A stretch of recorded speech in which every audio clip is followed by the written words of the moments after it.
Usually, the longest nerve in your body is sciatica nerve, and sciatica also creates a balance in your body.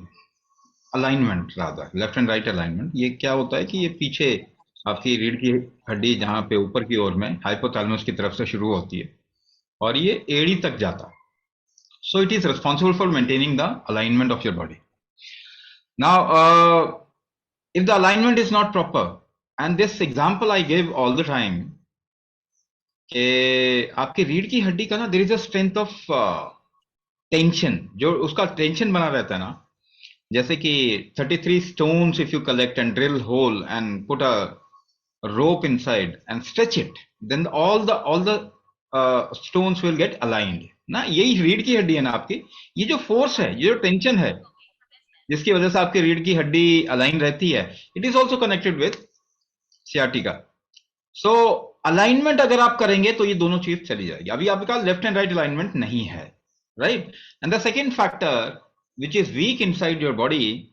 Now this I give example once again and you can test for yourself. आप लोग किन लोगों को slip disc होने के chances हैं ये check भी कर सकते हैं आप. कैसे कर सकते हैं? So I give you little example. If you can inhale for a count of say suppose आपकी कैपेसिटी 5 सेकेंड की है इनहेलेशन. 5 सेकेंड इनहेल करने के बाद में if you can hold 4 times more, 4 गुना ज्यादा अगर उसको रोक पाएंगे, उसके बाद में if you can exhale for 10, like 5 second inhalation में 10 सेकेंड अगर एक्सेलेशन कर पाएंगे, देन योर व्यान फैक्टर इज ओके. इसका मतलब आपका स्लिप डिस्क नहीं होगा. लेकिन अगर वो नहीं कर पाए, ब्रेथलेस हो गए, तो इसका मतलब उस इंसान का अलाइनमेंट ठीक नहीं है, स्लिप डिस्क होने के चांसेस हैं. तो वो आपको लेके आना पड़ेगा, वो स्ट्रेंथ, व्यान शक्ति जिसे हम कहते हैं, वो तो आपको लाना पड़ेगा. First is alignment, the second is the force, व्यान शक्ति है वो लेके आना पड़ेगा. The third factor is metabolic balance. हमारे शरीर के अंदर हमारा मेटाबॉलिक बैलेंस अभी बिगड़ रहा है. आप देखो जितने भी क्रॉनिक डिजीज हैं, diabetes, blood pressure, heart disease, thyroid, ये सब मेटाबॉलिक डिजीज है. इसी से रीजनरेशन होता है.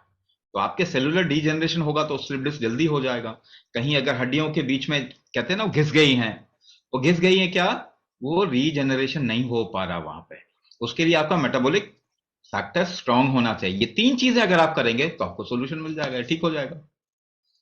ठीक है ना. मगर ये हम कर ही नहीं रहे हैं, क्योंकि ये ट्रीटमेंट यही है, और तो कोई ट्रीटमेंट नहीं है. ऑपरेशन कोई ट्रीटमेंट नहीं है. ऑपरेशन करके एक जगह ठीक करेंगे, दूसरी जगह प्रॉब्लम आ जाएगी. तो ये तीन चीजें करेंगे तो ये प्रॉब्लम सॉल्व हो जाएगी. Okay. Just 1 minute. Okay. I have severe muscle, Lakshmi Sukanya ma'am writes, I have severe muscle and nerve degeneration. Now regeneration, पहली बात तो देखो कि हमारा शरीर रीजनरेट करता है, हर चीज को रीजनरेट करता है. मसल रीजनरेशन क्यों नहीं हो पा रहा, नर्व रीजनरेशन क्यों नहीं हो पा रहा. ना आई गिव यू एन एग्जांपल. ये जितने भी लोग यहाँ पे हैं वो ध्यान से सुनेंगे, उनको समझ में आएगा. First of all you must understand these things. आपको समझ में आना चाहिए, उसके बाद ही आप कोई एक्शन ले पाएंगे. तो आपका शरीर रीजनरेशन के लिए करता क्या है, मेटाबॉलिज्म करता है. मेटाबॉलिज्म का मतलब क्या, आपके फूड को कन्वर्ट करता है अपने टिश्यूज में. हाँ, सिंपल तरीके से बोले, आप जो खाते हैं उसको कन्वर्ट करता है. लेकिन दो चीजें आप ध्यान दीजिए कि आप क्या खाने लग गए. तो पहली बात तो आप नेचुरल फूड नहीं खा रहे हैं. आप जो भी भोजन कर रहे हैं वो डिविएटेड है, वो आपका नेचुरल फूड नहीं है.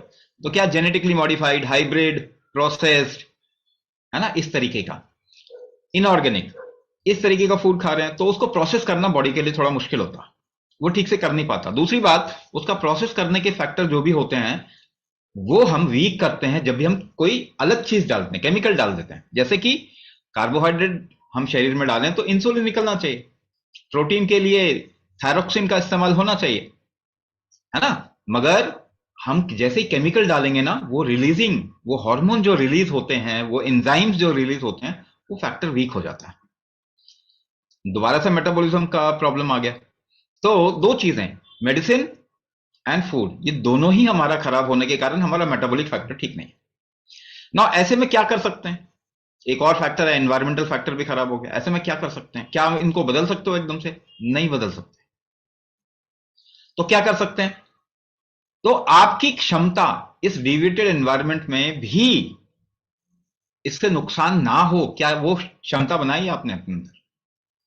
हाँ, तो वो तो हमने बनाया ही नहीं, वो तो हमने बनाया नहीं। एग्जाम्पल, अगर आपका, जिसे कहते हैं balancing factor, immunity, balancing factor, resilience, ये तीन चीजें अगर कमजोर आ जाती हैं, ये तीन चीजें कमजोर होंगी तो ऑब्वियसली आपका मेटाबॉलिज्म काम नहीं करेगा, डिजेनरेशन होगा तो रिजेनरेट नहीं कर पाएगा बॉडी।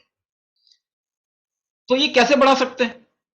एक एग्जांपल लेके चलते हैं कि आपका शरीर जब भी रीजनरेट करता है कौन सी चीज इस्तेमाल करता है? तो वो 6 तरीके के बल, फोर्सेस, बल इस्तेमाल करता है अपना, अपनी शक्ति। बल को समझने के लिए ऐसे समझ सकते हैं, किसी को बोलिए आप खड़े हो जाएं दोनों पांवों को जोड़ के, और किसी को बोले आपको धक्का देने के लिए, तो आप गिरेंगे। आप नहीं गिरना चाहे तो क्या करेंगे? आप सांस रोक के अड़े रहने की कोशिश करेंगे।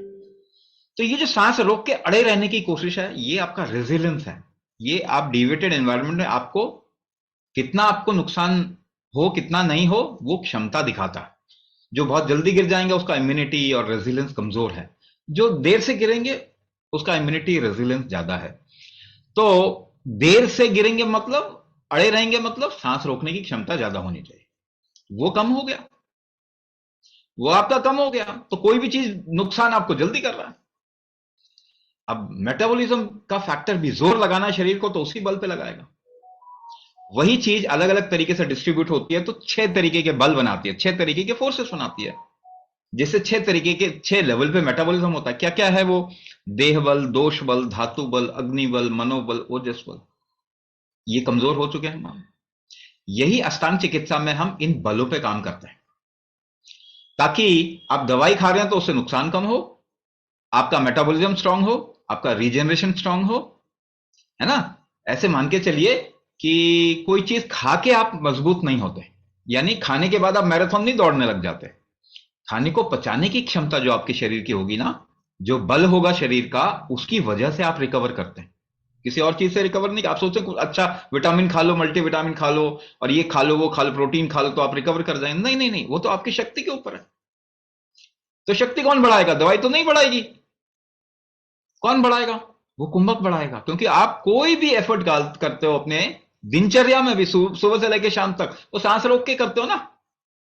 करें एक्सपेरिमेंट, उंगलियों को फंसा लीजिए जरा, देखिए आप क्या शक्ति कैसे पैदा करते हैं अपने अंदर। उंगलियों को फंसाइए जरा और खींचिए, उंगलियों को फंसा के खींचो, पीछे देखिए, सांस रोका आपने, पीछे देखो, सांस रोका आपने। जब भी आप शक्ति अप्लाई करते हो, कोई फोर्स अप्लाई करते हो, तो सांस रोक के ही कर पाते हैं ना। एक वेट उठाना है, कैसे उठाते हैं? सांस रोक के। पुश करना है, धक्का देना है, कैसे धक्का दोगे? पीछे सांस रोकोगे ना। तो ये बल कमजोर हो गया आपका। अब ये बल तो किसी किताब में नहीं लिखा कि कैसे ठीक किया जाए, मगर आप जरा ध्यान से देखिए अपने आप को। शरीर ये बल वापस लाने की कोशिश करता है, मगर उसको प्रॉपर टाइम और वो कैपेसिटी आपको बिल्ड करना पड़ेगा, थोड़ा टाइम देना पड़ेगा अपने शरीर को। तो वही कुंभक करके हम ये बलों को वापस लेके आते हैं, जिसकी वजह से मेटाबॉलिज्म इंप्रूव होगा, जिसकी वजह से रीजनरेशन शुरू हो जाएगा। हमारे पास बहुत एग्जांपल है ऐसे, है ना? जो मसल्स जिनके बिल्कुल सूख रहे थे, वो मसल ठीक हो गए, सॉफ्ट हो गए। हार्डनिंग ऑफ स्किन था, वो सॉफ्ट हो गया। न्यूरो डिजेनरेशन हो गया था, drop foot, myasthenia gravis, lockjaw, frozen shoulder, इस तरीके की कई सारी चीजें जिन लोगों को थी वो ठीक हो गई। क्योंकि ये आपका शरीर ठीक कर सकता है, दवाई आपको ठीक नहीं कर सकती। दवाई तो मैनेजमेंट है, बहुत जरूरत है उस समय लीजिए, मगर क्या है कि दवाई तो ट्रीटमेंट नहीं है ना? दवाई ट्रीटमेंट नहीं है। ट्रीटमेंट तो करना पड़ेगा आपको, अपनी शक्तियों को तो बनाना ही पड़ेगा आपको, और वो कुंभक से बनती है। तो इसीलिए जब कुंभक करेंगे तो मेटाबॉलिज्म जैसे इंप्रूव होगा तो रीजनरेशन शुरू हो जाएगा।